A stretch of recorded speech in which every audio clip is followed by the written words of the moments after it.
یہ مال تیرے باپ کا نہیں مسلمانوں کا ہے. جب تیرے باپ کا ذاتی مال ہوگا تو اپنے رشتہ داروں کو دے گا. یہ مسلمانوں کا مال ہے, یہ اسی حساب سے تقسیم ہوگا جو عدل کا حساب ہے, جو ترازو ٹھیک ہے.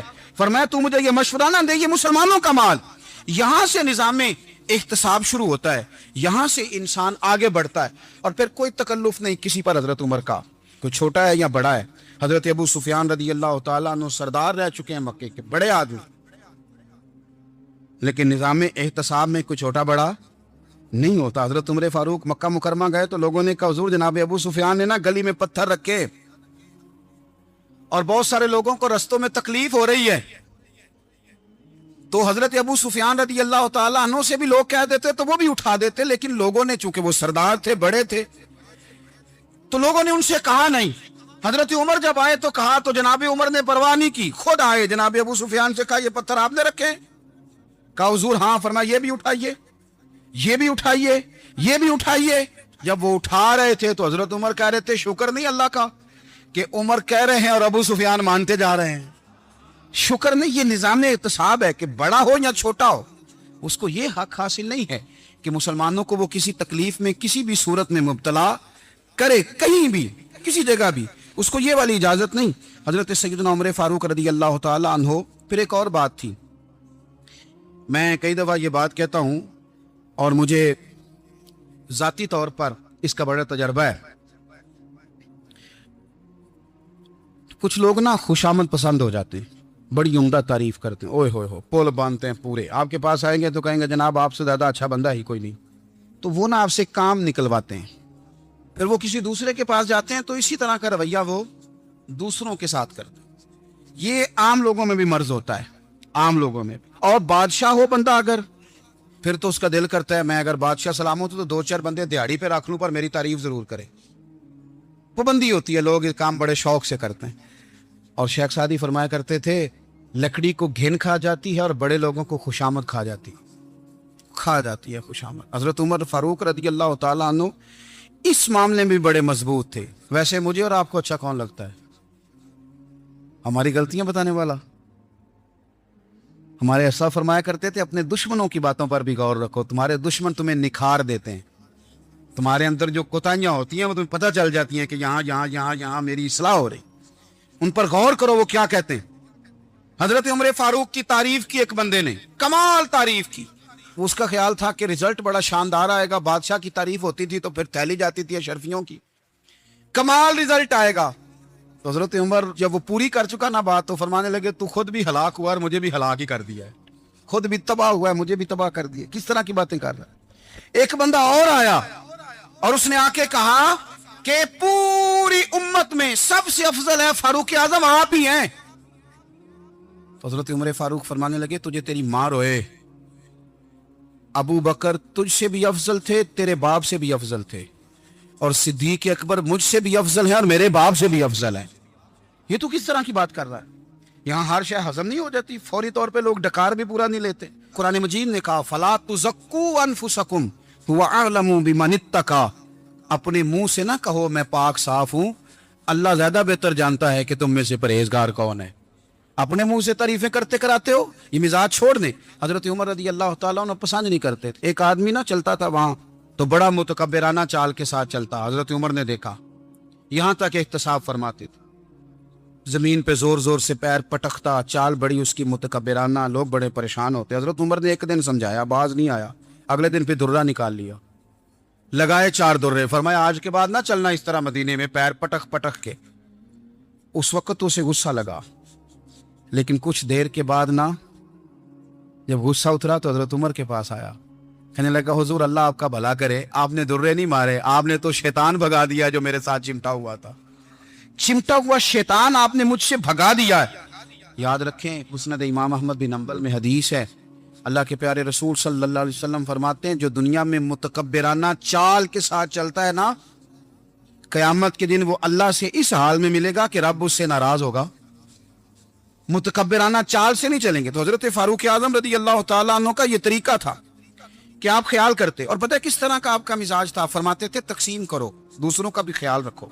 جس طرح بندہ دیوانہ وار نہیں لوگوں کا خیال رکھتا کہ بندہ بگڑے کوئی نہ, دیوانہ وار کچھ لوگ تبلیغ کرتے ہیں رسمی، اور کچھ لوگ ایسے ہوتے ہیں جو لوگوں کی اصلاح میں دیوانے ہو جاتے ہیں۔